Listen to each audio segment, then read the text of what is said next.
In 1965, Martin Luther King Jr. spoke at Temple Israel in Hollywood. He was invited to speak by its Rabbi Max Nussbaum.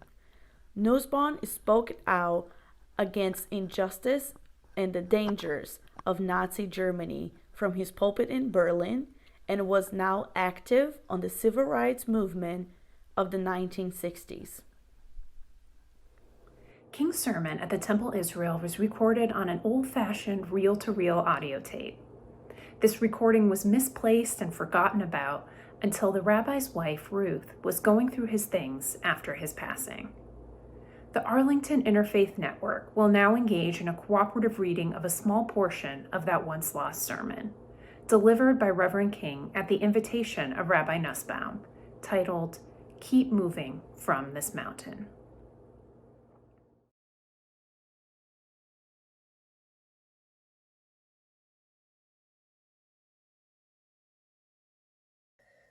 I want to bring your minds to many, many centuries ago, into a familiar experience so significantly recorded in sacred scriptures. The children of Israel had been reduced into the bondage of physical slavery. Throughout slavery, they were things to be used, not persons to be respected. Throughout slavery, they were trampled over by the iron feet of oppression. They were exploited economically, dominated politically, and humiliated on every hand. But then God sent Moses to lead the children of Israel from the dark and difficult period of Egypt's slavery into a bright and better day. Moses stood up over and over again in Pharaoh's court and cried out, "Let my people go!" Pharaoh, with a hardened heart, refused over and over again. But when the day came, the Red Sea opened, and God's children were able to leave the darkness of Egypt and move to the other side.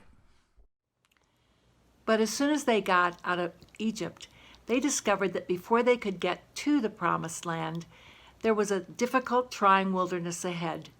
They had to realize that before they could get to the Promised Land, they had to face gigantic mountains and prodigious hilltops. We still face mountains today.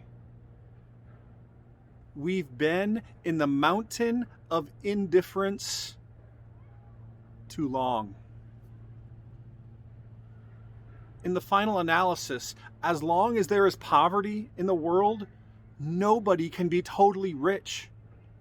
We are all caught in an inescapable network of mutuality, tied together in a single garment of destiny. What affects one directly affects all indirectly. For some strange reason, I can never be what I ought to be until you are what you ought to be. You can never be what you ought to be until I am what I ought to be. We've been in the mountain of violence and hatred long enough. I'm more convinced than ever before that violence cannot solve the problems of the world.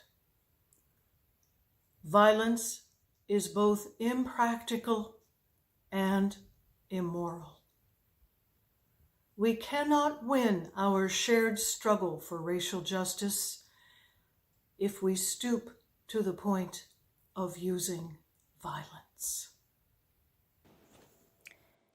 Yes, violence is not the way, for there is still a voice crying through the vista of time, saying, "They who live by the sword will perish by the sword."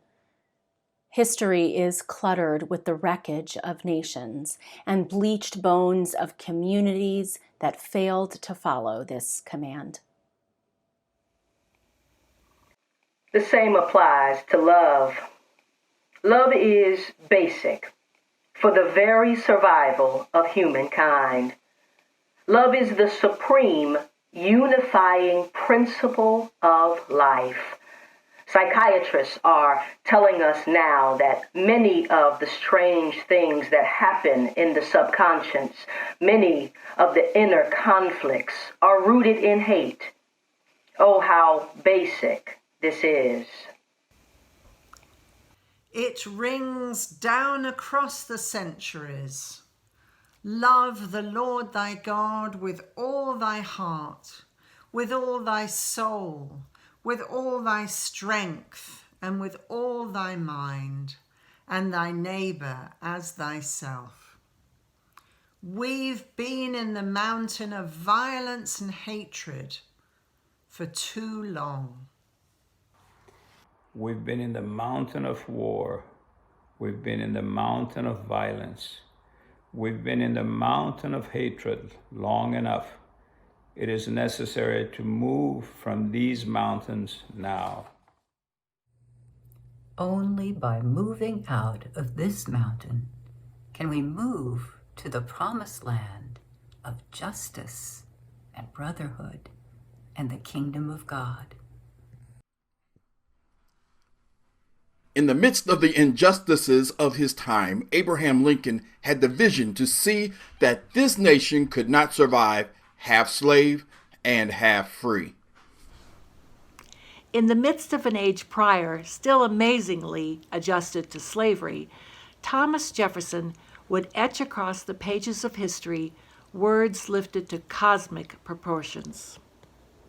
We hold these truths to be self-evident, that all men are created equal, that they are endowed by their Creator with certain inalienable rights, and that among these are life, liberty, and the pursuit of happiness. In a time much prior, Jesus of Nazareth said, "Love your enemies, bless them that curse you, do good to them that hate you, pray for them which despitefully use you and persecute you." In the midst of the injustices of his day, the prophet Amos would cry out in words that echo across the centuries, "Let justice roll down like waters, and righteousness like a mighty stream." The words of these prophets are but a few of the many prophets and peoples in history who all beckon and call us to emerge from the bleak and desolate midnight of our inhumanity to each other and into the bright and glittering daybreak of freedom and justice. So we say in conclusion, we believe firmly that we will get to the promised land of collective fulfillment. As the beloved protest song sings, we shall overcome. We shall overcome. Deep in my heart, I do believe we shall overcome. And I believe it, because somehow the arc of the moral universe is long, but it bends towards justice if we hang on and bend it. With this faith, we will be able to hew out of the mountain of despair a stone of hope. With this faith, we will be able to transform the jangling discords into a beautiful symphony of brotherhood, of sisterhood, of full community. With this faith, we will be able to speed up the day, and in the words of prophecy, every valley shall be exalted, and every mountain and hill shall be made low. The rough places will be made plain, and the crooked places straight. And the glory of the Lord shall be revealed, and all flesh shall see it together. This will be a great day. This will be a marvelous hour. And at that moment, figuratively speaking in biblical words, the morning stars will sing together, and the children of God will shout for joy.